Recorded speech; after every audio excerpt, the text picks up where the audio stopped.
Bray Wyatt, 26. Seth Rollins, 27. Roman Reigns, 28. Dean Ambrose, 29. Alexander Rusev, also 29. Cesaro, 33. Paige, 21. Daniel Bryan, 32. Wade Barrett, 33.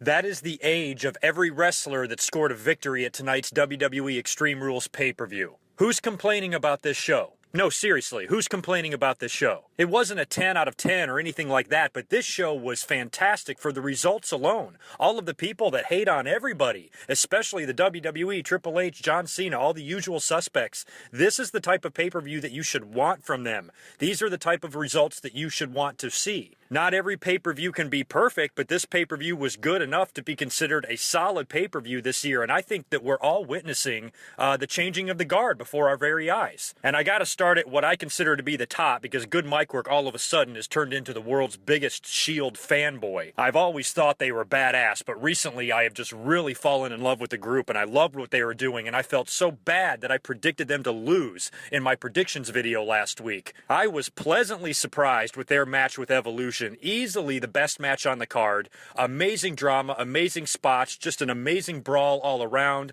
You know, Seth Rollins with a great dive off of the balcony. The last two guys in the ring being Batista and Roman Reigns, and Batista putting him over. I mean, it's unbelievable. And I applaud Batista. Man, I was pissed at him when he first came in. Back in January, when the WWE was shoving him down our throats, pretending he was a babyface when everybody hated him, and it looked like they had him penciled in to win the heavyweight title at WrestleMania 30. But the fact that he gladly stepped aside and did the job for Daniel Bryan, tapping out at WrestleMania 30, and now does the job for Roman Reigns, and he's happy to put him over. I think that that's great that guys like Randy Orton, Batista, and Triple H, guys that are perceived by a great portion of the wrestling community as guys that are selfish and hold people back, really at the end of the day, they do not. I'm not saying Triple H hasn't stepped on a throat or two in his career. Of course he has. Anybody in the position of power will do that. Everybody has done it, including all of the legends we love. They are all guilty of that sort of thing. It's just stuff that happens when you're on top, and that's the sort of thing that happens when egos get in the way. But I think that Evolution,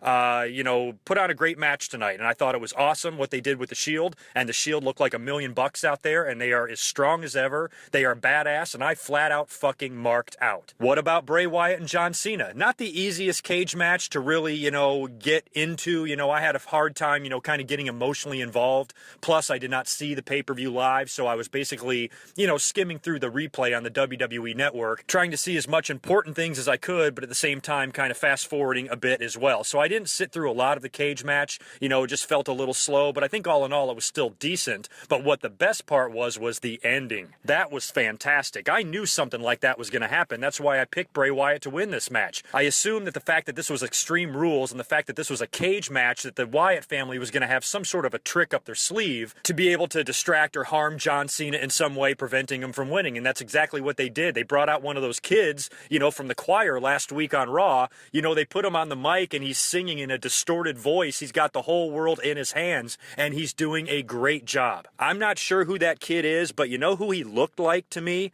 And I could be completely wrong. I didn't research this. I'm just guessing. But there's that NFL commercial with Cam Newton where he's talking to the kid on the playground and the kid's being real funny. I'm just loosening my arm and I'm going to be your mom's favorite player. Shit like that. You've all seen that, right? He looks like that kid. But whoever the kid is did a great job with that role. I mean, for a kid that young to be able to stay focused in the moment, you saw his eyes wander a couple of times. He probably was looking over at someone for his cue, but I thought he was doing a great job. I don't know if he was lip syncing the song or if they were distorting his actual voice through the microphone somehow. I'm really not sure. But the kid did a fantastic job. John Cena was scared shitless, backed up, of course. Then Bray Wyatt hit him with Sister Abigail and jumped out of the cage, winning the match. And the Wyatt family exits the ring holding the hands of the little boy. It was great shit from the Wyatt family. I love this character. The writing is pretty decent for it. And it's just creepy as hell. And to me, so far, it is not getting old. And congratulations to Bray Wyatt, finally beating John Cena.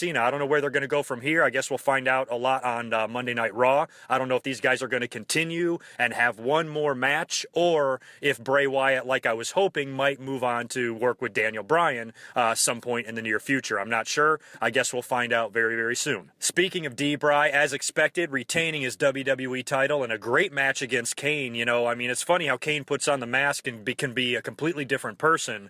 Again, the match wasn't perfect. It wasn't a 10 star match or anything like that, but I thought the match was a good match, and I did see the flaming table. It was a good spot, but you know what? In today's day and age, 2014, I don't give a shit about a overly protected flaming table. Did you see that gas can he brought out? I mean, how much gas was actually in there? It might not have even been gasoline. It might have just been some other flammable liquid, but there was hardly any of it at all. And the guys with the fire extinguishers are standing right there, so the moment the cane hits through that table, they're sitting there with the fire extinguishers. You know, you didn't see that shit in ECW. It was much more raw. Those guys could be burning, their flesh could be burning off, and the guys in the back with the fire extinguishers don't even know what the fuck's going on. So I thought it was a little bit overprotected, but still, you don't see flaming tables that often these days, and to see that in the WWE on a product that is supposed to be PG, I think was a really nice surprise. But at the same time, I could have easily done without it because I thought the match was good enough without the flaming table, but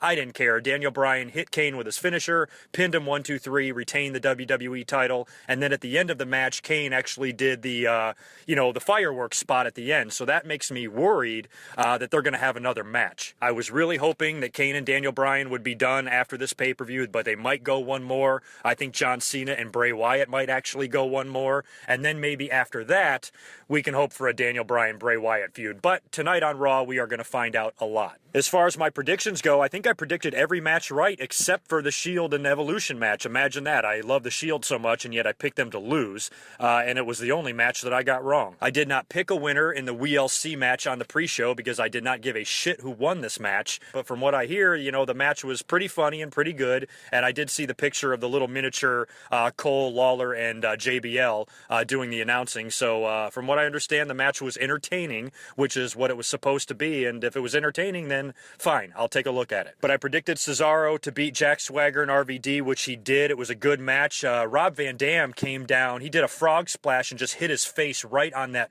ridiculous, flimsy aluminum trash can that was actually ripping and tearing in the ring. And I think Rob Van Dam might have caught one of those sharp corners right on his eye. He had a little bit of blood going, so hopefully RVD's okay. Alexander Rusev, not surprisingly, squashed the shit out of poor R-Truth and Xavier Woods. That's a shame. I like both of those guys, but, they're pushing Rusev. Paige did, in fact, retain her Divas title. She made Tamina tap out. Couldn't believe it. Tamina's twice Paige's size, and she puts her in that half sharpshooter, half Boston Crab move, and Tamina actually taps out. Wade Barrett also won the Intercontinental title, defeating Big E in an okay match. So Wade Barrett won the title. We figured he might. He went through that grueling number one contenders tournament, and had some pretty good matches in that, and they've decided to put the Intercontinental title back on him.